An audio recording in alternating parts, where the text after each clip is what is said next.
नमस्कार, आपण पाहत आहात बहुजन हिताय न्यूज, जनसामान्यांचा बुलंद आवाज। आणि सध्याला माझे वडील रिटायर आहे, आईचा अजून जॉब सुरू आहे आणि माझी अपेक्षा एनी ग्रॅज्युएट चालेल आणि माझा कॉन्टॅक्ट नंबर आहे 9763988397। थँक्यू। 97 अक्षय सिद्धाराम रामपुर। टोटल बाहेर कमा गवर्नमेंट सर्विस चांगला पाहिजे आणि चला फॉर्म नंबर 47 आता मुलगा आहे रुपेश महानप्पा इंगळे, त्याचं ग्रॅज्युएशन झालेलं आहे आणि डिप्लोमा झालेला आहे ENTC मध्ये गव्हर्नमेंट जॉब आहे पुणे महाराष्ट्रामध्ये 6 लाखाचं उत्पन्न आहे त्याचं। मुलगी ग्रॅज्युएशन झालेली आहे आणि कमीत कमी तिने जॉब नाही केला तरी चालेल स्वयंपाकाला पाहिजे मुलीला, मुलीच्या आईवडिलांना सांभाळावं एवढी सर्व साधारण अपेक्षा आहे। मुलाचा कॉन्टॅक्ट नंबर 9765351402। धन्यवाद। बरोबर आहे, स्वयंपाक आलाच पाहिजे, त्याशिवाय आपण उद्या निर्वाह कसं करणार।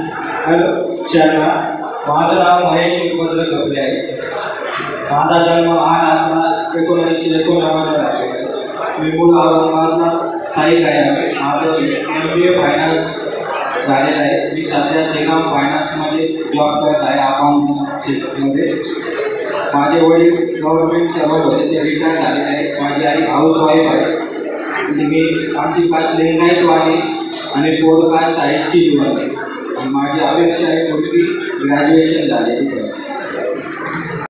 सोमनाथ सदाशिव अप्पा मिटकरी, मी आणि माझ्यासोबत श्री डुमणे अप्पा, श्री बोंद्रे अप्पा, श्री शिवास्वामी, श्री ईश्वर स्वामी आणि आमच्यासोबत उभे असणारे सर्व असे सहकारी जे आम्ही नोकरीतनं निवृत्त झालो। मी सैनिकी शाळेला प्राचार्य होतो, आता निवृत्त झालो। काही इंजिनियर्स आहे आमच्याकडे जे निवृत्त झाले, काही शिक्षक आहे, काही व्यापारी क्षेत्रातील मंडळी आहेत। वीरशैव लिंगायत समाजाच्या सर्व शाखीय मेळाव्याचा हा पहिल्या वर्षाचा आमचा कार्यक्रम संपन्न होतो आहे। आमच्या डोक्यात असं आलं की आपण वीरशैव लिंगायत समाजाच्या सर्व शाखीय वधूवर परिचय मेळाव्याचं इथं आयोजन करावं आणि त्याचा हा प्रयत्न आहे। इतका भरभरून प्रतिसाद आमच्या समाजाकडनं मिळाला आणि इतरही ज्यांना असं वाटतं की बा आपणही या समाजातील मुलगा किंवा मुलगीशी संबंध किंवा हे आपला विवाहविषयक जुळवावं, ते सुद्धा या ठिकाणी उपस्थित आहे। त्यामुळे आमच्या अपेक्षापेक्षा या ठिकाणी भरभरून अशी संख्या इथं आलेली आहे। तसं पाहता तुम्हाला बाईट देताना आमची पाठीमागे फजिती झाल्याचं थोडा वेळ आपल्याला दिसेल, पण हरकत नाही। या बाईटमधनं पुढच्या मेळाव्याला आमचा समाज आणि आमचे जे काही निवृत्त समाजाचे कार्यकर्ते आहेत ते भरभरून सहकार्य करतील आणि अशी फजिती परत आमची होणार नाही। हा मेळावा राज्यस्तरीय मेळावा तर आम्ही जिल्हास्तरीय किंवा राज्यस्तरीय असं कुठलंच म्हटलं नव्हतं, पण आता आमचा अनुभव असा आहे, आता माझ्या हातामध्ये यादी आहे, जवळपास 300चं आज लोक आलेले आहेत।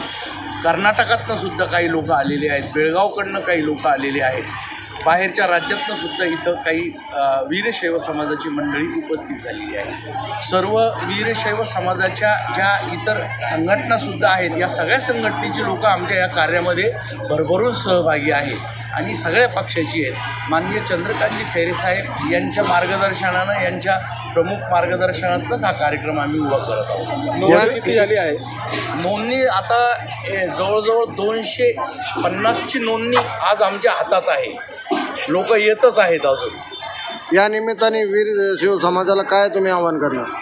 या निमित्तानं आव्हान असं करू इच्छितो की करोनाच्या काळामध्ये जे मोठं संकट आलं होतं, त्या काळातनं 2-2 वर्ष मुलाची आणि मुलींची वाया गेलेली दिसतात।